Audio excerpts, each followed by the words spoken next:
En este caso, en esta mañana, y vamos a continuar con el programa. Vamos a darle la bienvenida a Silvia Sánchez, es docente de la licenciatura en Gestión y Desarrollo Cultural en la Facultad de Artes, Diseños y Ciencias de la Cultura en la Universidad Nacional del Nordeste, y ella en este caso también forma parte de una interesante investigación que de alguna manera lo que muestra es todo el entramado que después uno termina diciendo o que se termina traduciendo de alguna forma en malnutrición, en déficit en la alimentación, en este caso, con lo cual también es interesante comprender justamente, la manera de abordar de una forma un poquito más integral esta problemática que por ahí uno la menciona muy libremente cada vez que habla del tema, ¿no? Silvia, ¿qué tal? Buen día. Fabián y Mariana te saludan aquí desde Litoral Radio, gracias por atendernos. Buenos días, Fabián y Mariana, muchísimas gracias por interesarse en la divulgación del estudio que realiza. Por favor, gracias a vos por atendernos y comentanos un poquito qué les disparó, qué te disparó, prestarle atención, tratar de abordar de una manera un poquito más integral esta cuestión.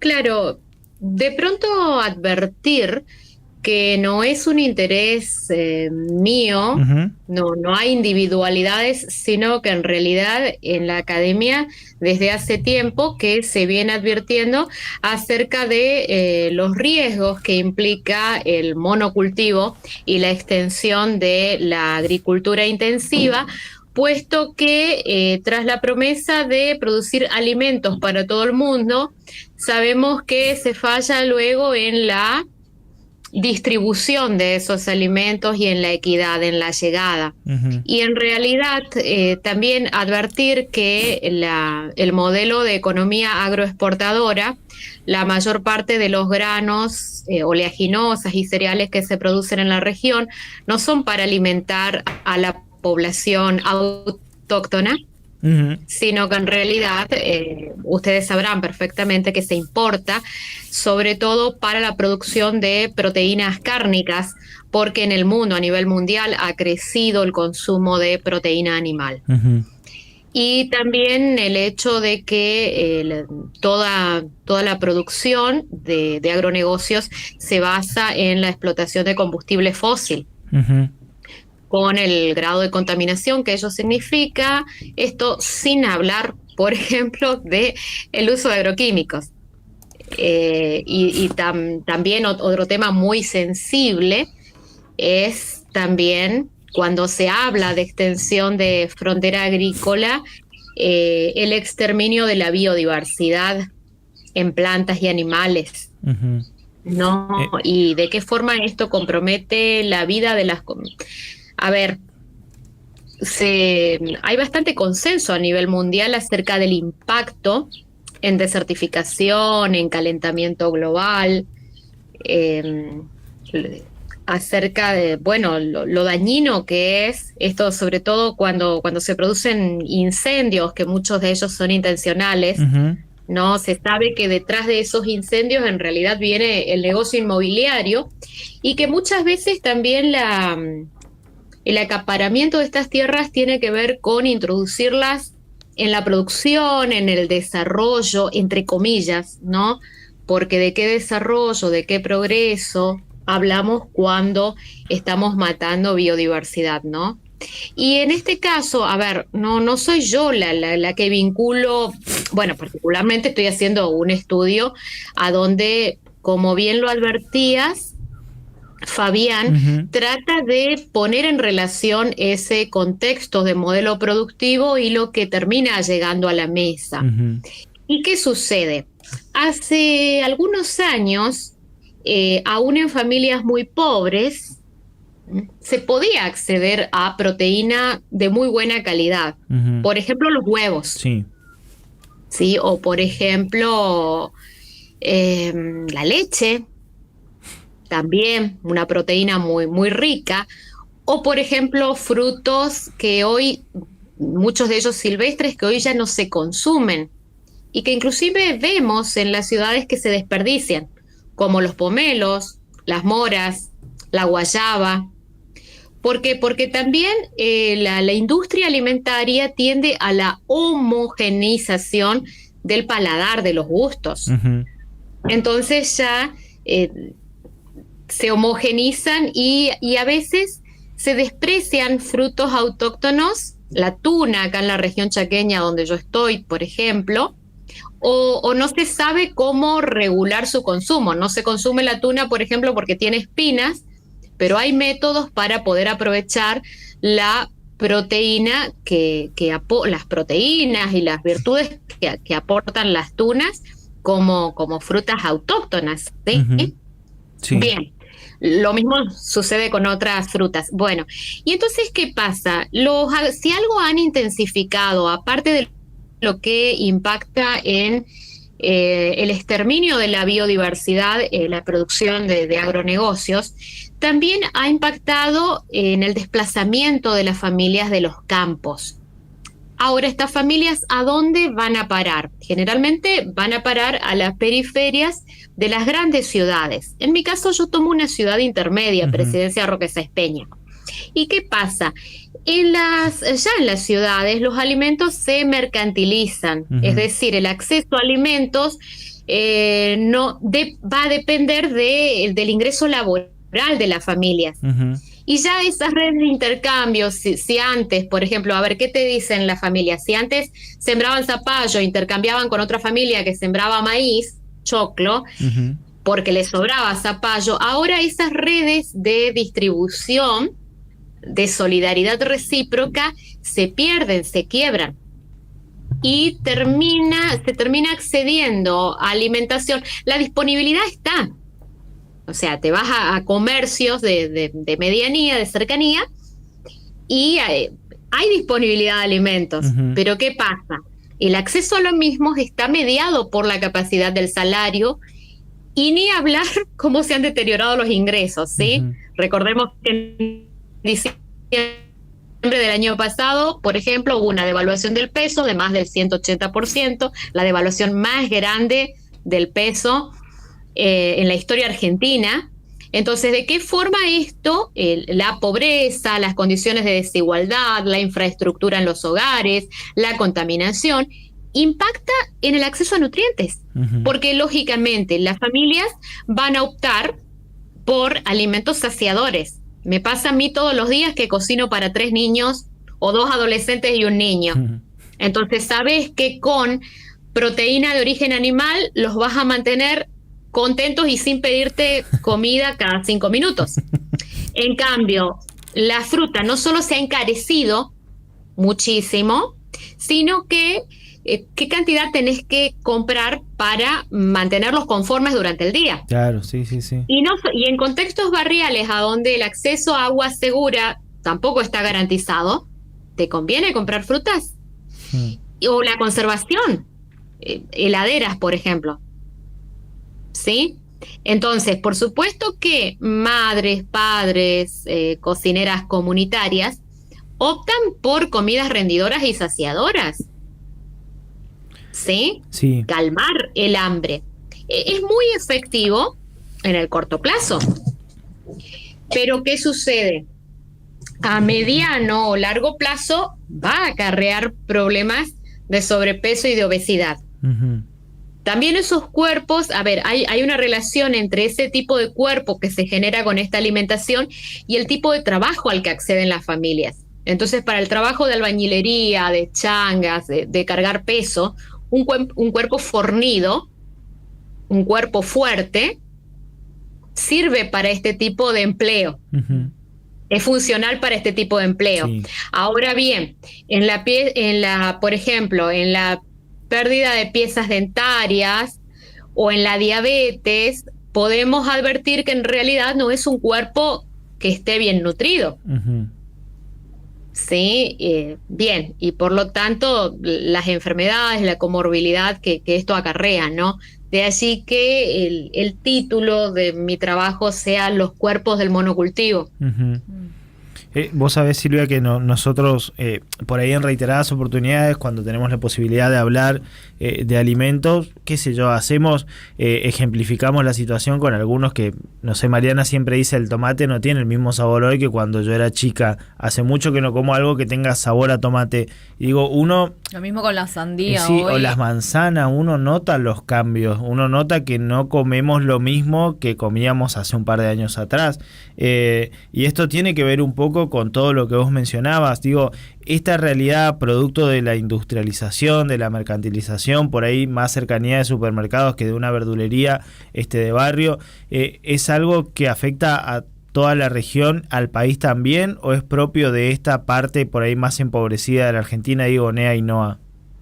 Muy buena tu pregunta. Este no es un problema exclusivo del NEA, sino que es un problema a nivel mundial, porque la industria alimentaria tiende justamente a la homogeneización del paladar y justamente se van rechazando sabores que resultan muy fuertes o muy ácidos. Las frutas tradicionales, una guayaba, una mora, una naranja silvestre, sí, por ejemplo, no tiene el mismo sabor, la misma intensidad, como dice tu compañera Mariana, las manzanas. Resultan, no tienen el sabor que tenían antaño. Los tomates, yo recuerdo cuando era niña, con mi hermano, comíamos los tomates como una fruta, pero su sabor no era insípido. Sí, tradicionalmente en los homínidos el sabor dulce se asocia con un fruto seguro. Lo dulce indica tradicionalmente en nuestro paladar de homínidos que el fruto no va a ser venenoso. ¿Sí? De allí el gusto por lo dulce. Totalmente, no es un problema solo del NEA y ni siquiera es un problema de los sectores sociales con los que yo hago el estudio. En realidad es un problema transversal, porque en qué medida niños y adolescentes comienzan a hacer, por eso es tan importante la reglamentación que se aprobó hace unos años sobre el etiquetado frontal y que no termina ahí esa reglamentación, sino que tiene que ver con la regulación de la publicidad y también con el acceso a alimentación segura en las escuelas. Que todo eso debería cumplirse o al menos en varias etapas, no termina con el etiquetado frontal, ¿no? Bien, entonces la industria alimentaria, como dice Patricia Aguirre, se especializa en vender y en asegurar la inocuidad de los alimentos, aquello que llega como alimento. Entonces no nos va a hacer mal, no nos va a provocar una enfermedad, una diarrea, por ejemplo, pero la cantidad de conservantes, colorantes, químicos, aditivos que tienen, si accedemos a la letra chiquita de los ingredientes, probablemente a mediano y largo plazo generarán en nuestros cuerpos enfermedades crónicas no transmisibles. Entonces hacen muy bien ustedes en notar, no es un problema de los sectores humildes, sino que es un problema transversal, porque inclusive en nuestra región lo que sí se detecta es que las clases más favorecidas tienden a consumir más productos ultraprocesados, claro, justamente como un consumo de distinción. En cambio, en los sectores humildes todavía predomina la cocción de alimentos, a pesar de que sean alimentos rendidores, saciadores, ricos en energías y en grasas. Hay más preparación de alimentos en los hogares. Y en cambio, en las clases más favorecidas en nuestra región, hay más consumo de ultraprocesados. Sí. También a esto se añade los cambios de patrones de diversión, de ocio. Entonces antes se jugaba más claro, en las calles, en los potreros, en las plazas. Hoy hay los adolescentes, por cuestiones de seguridad o porque han cambiado los hábitos, también tienden mucho a la digitalización o a los juegos en red, ¿no? O a la Play. Y entonces el sedentarismo favorece la aparición de enfermedades crónicas no transmisibles. Silvia, este cambio en los sabores de muchos alimentos que quizá recordamos de otra manera y que hoy tienden hacia sabores más insípidos, o falta de sabor en realidad, no solamente tiene que ver con esto que vos decías de homogeneizar el paladar, sino también como una cuestión de control de la semilla, digo, pero pienso que a veces decís, bueno, planto este tomate, pero al final uno diría, bueno, como yo no le pongo conservante, no le pongo esto, no le pongo lo otro, debería salirme un buen tomate. Igual me sale un tomate horrible. Claro, exactamente. Está en estrecha relación con la soberanía alimentaria y por lo tanto con la propiedad de las semillas, que es un gran debate, es un gran tema por dar en nuestro país para que las comunidades no pierdan soberanía respecto de sus alimentos. Uh-huh. Exactamente. Y también el otro gran tema asociado es en qué medida no se conoce, o sea, hay mucho avance en cuanto a la hibridez de las semillas que resistan la sequía, por ejemplo, algún tipo de grano, pero no se sabe estas semillas transgénicas a ciencia cierta qué impacto tienen en la salud de nuestros cuerpos. Pensaba en todo esto que venimos hablando, ¿no? Y en esto que vos decías, por ahí prestarle atención a la letra chica en los alimentos, de pasar de confiar a lo que uno podía encontrar en la góndola, ahora, hoy, confiar hasta sabiendo que por ahí no era lo mejor, pero hoy encontrar 3 productos y probablemente los 3 que tengas a disposición no digan queso, sino que puedan decir contiene productos derivados de queso o algo parecido, con lo cual verdaderamente uno no termina sabiendo qué es lo que come, más allá de que el sabor termina siendo parecido a lo que uno cree que está comiendo. Claro, exactamente. Hay una expresión muy, muy gráfica al respecto, que es de Claude Fisher, quien bautiza, digamos, OCNIs a esos productos que mencionás.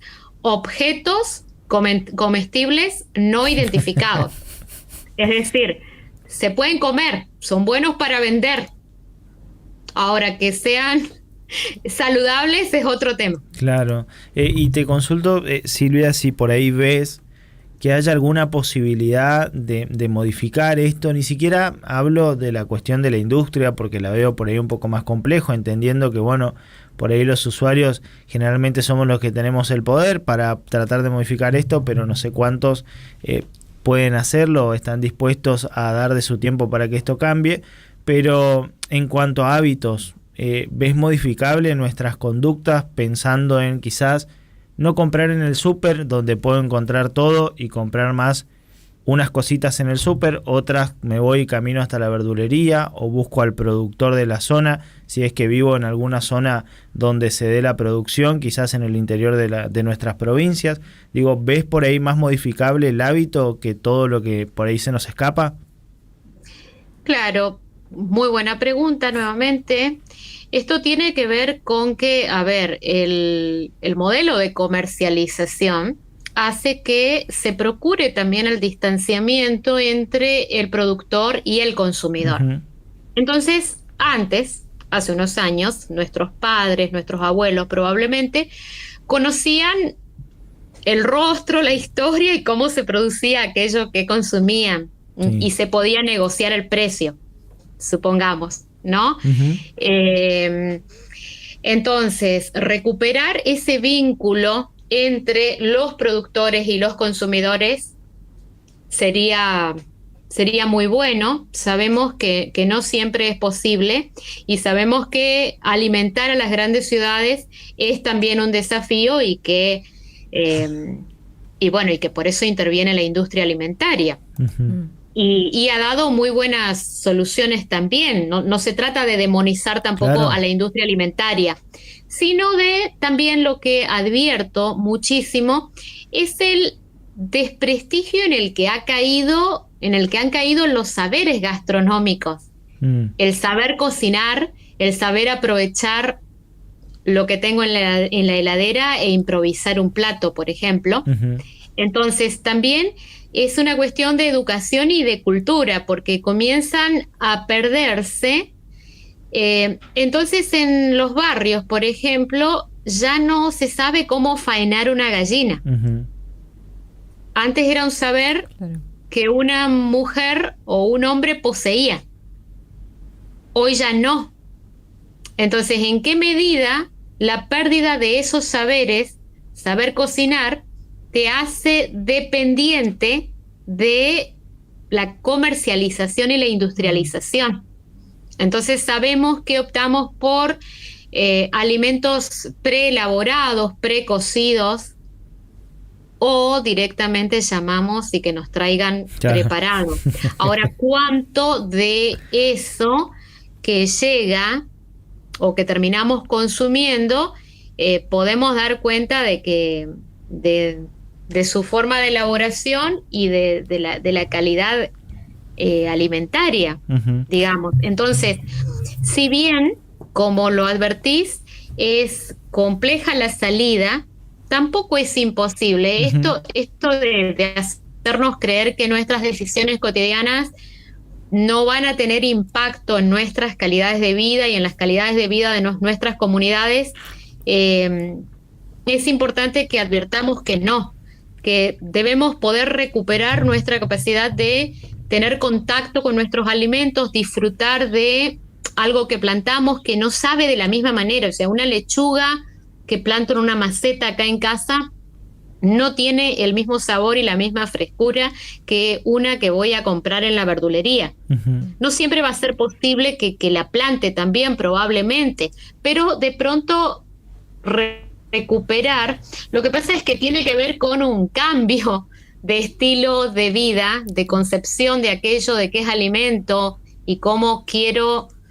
Bien, entonces no es tan fácil, pero sin embargo tampoco es imposible. A ver, no dejemos que sigan tomando todas las decisiones por nosotros. Comencemos a tomar algunas decisiones, aunque sean pequeñas, o sea, recuperar la receta del guiso, ¿no? Yo cocino todos los días y a veces es una pelea en casa porque otra vez guiso con este calor.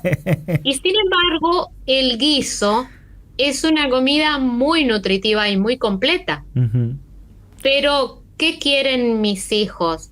Si yo los recibo con una hamburguesa, tipo McDonald's, seguramente voy a ser la mejor mamá por 24 horas, no por mucho tiempo tampoco. Claro, sí, hasta que haya que comer de nuevo. Sí, bueno, en ese caso por 2 horas nomás. Vos sabés, Silvia, que... Silvia, igual...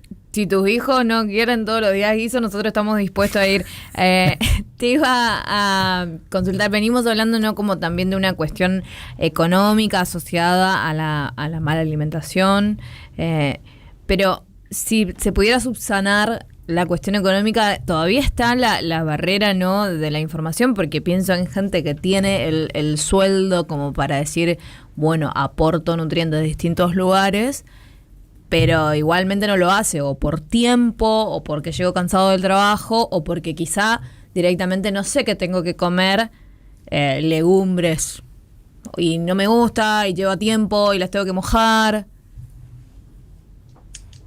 Bien, es cuestión de organización. Esto de que no tenemos tiempo es cuestión de previsión y organización, porque justamente... ¿qué nos lleva a...? O sea, no tenemos tiempo para dedicar a mejorar nuestro consumo de legumbres, en este caso que mencionaste, lentejas, garbanzos, porotos, supongamos, pero sí tenemos tiempo para estar en redes sociales 2 o 3 horas, supongamos, ¿no? Sí. Entonces, bien, es una batalla cultural, uso esta expresión, que, a ver, quiero creer, tengo esperanzas de que no sea imposible. Ahora, si es fácil, no, seguramente no, pero también es importante que aparezcan estas otras voces, como la de este estudio en este caso, que refleje de qué modo hay imposición y violencia en ciertos consumos que se nos imponen, o esto de no tener tiempo, o sea, no tener tiempo para la preparación de un plato que es tu sustento, ¿no? Pero sí tenemos tiempo, digo porque me pasa, ¿no? Sí. A veces a todos. colgarme 1 hora en las redes sociales. Silvia, pienso, y por lo menos de mi parte de lo último, en este caso, comparándonos con otras sociedades, y tomo automáticamente por ahí lo que uno puede ver, tanto en redes como en películas, de lo que es el consumo en la sociedad estadounidense, por ejemplo, que es más allá del individualismo, sino de encontrar frutas en un paquete, manzanas ya cortadas, como para cumplir con eso. Digo, de eso, que para mí es como el gran límite, ¿no?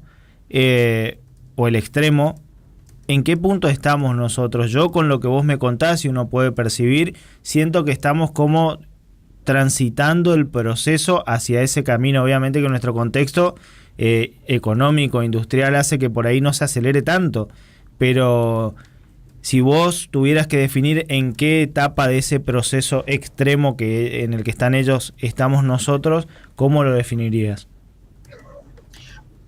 Por estudios del CESNI, que es el Centro de Estudios Sociales en Nutrición, publicados este mismo año, de Ballesteros, Zapata, Freidín, entre otros, sé que no estamos tan mal, porque justamente lo que te decía, todavía no hay todavía se conserva la preparación de alimentos, sobre todo en los sectores populares a donde yo investigo, se conserva la preparación de alimentos en los hogares o en comedores sociales, ¿sí? Sí. Y es, por lo tanto, atino a decir que al menos en estos sectores el problema, no estamos tan mal. Claro. ¿Sí? Sí.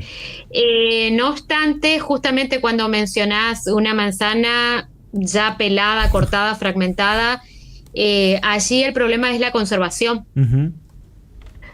Entonces, y la conservación y por lo tanto la contaminación. Sí.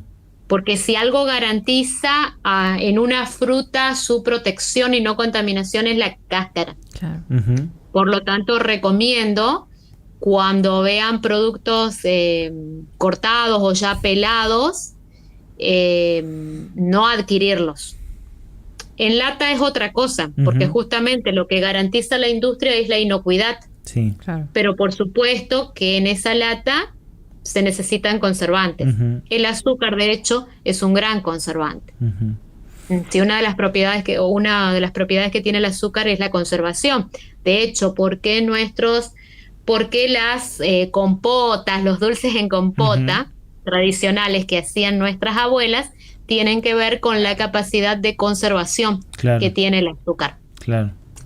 Entonces, atino a decir que a pesar de todo, en los sectores populares no estamos tan mal en cuanto a esa comparación que estás haciendo con economías de corte industrialista del norte global. Mencionaste Estados Unidos. Sí. ¿Sí? No obstante, los indicadores de pobreza e indigencia en nuestra región son altísimos.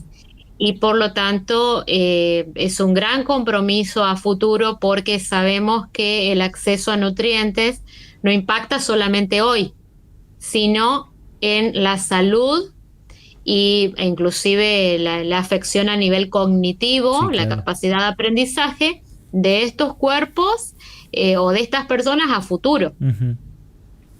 Bien. Así que, bueno, deberíamos estar bastante preocupados en este sentido, y sobre todo con muchas veces el nivel de crueldad con la que se aplican ciertas políticas económicas.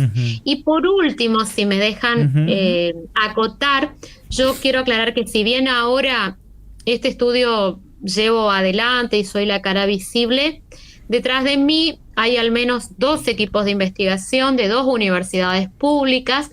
Por un lado, el GRIXO de la Universidad Nacional del Nordeste, y por otro lado, el equipo a cargo de Luis Blacha en la Universidad Nacional de Quilmes, que permanentemente corrigen. Estamos presentándonos en congresos, en jornadas, escribiendo publicaciones. Entonces, no soy yo solamente. Cuando vos al comienzo dijiste los agronegocios y la alimentación. Bien, no. Hay muchos equipos de investigación que están considerando estas temáticas en este momento. Este es un estudio de otros tantos que generamos desde las universidades nacionales. Uh-huh. Bien, bueno, Silvia, te agradecemos el tiempo y la posibilidad de charlar de estas cuestiones que también ayudan, ¿no?, un poquito al debate y a generar justamente estos cambios, por lo menos la reflexión de ver, bueno, qué comemos cuando comemos, ¿no?, básicamente. Así que te agradecemos el tiempo, ha sido muy amable por charlar con nosotros, muchas gracias. Gracias a ustedes. Hasta luego. Hasta luego. Silvia Sánchez, docente de la licenciatura en Gestión y Desarrollo Cultural en la Facultad de Artes, Diseño y Ciencias de la Cultura, charlaba con nosotros, obviamente como disparador también de este estudio, ¿no?, que ellos están realizando con estos dos equipos de investigación, que de alguna manera buscan ver justamente el impacto que ha tenido el cambio productivo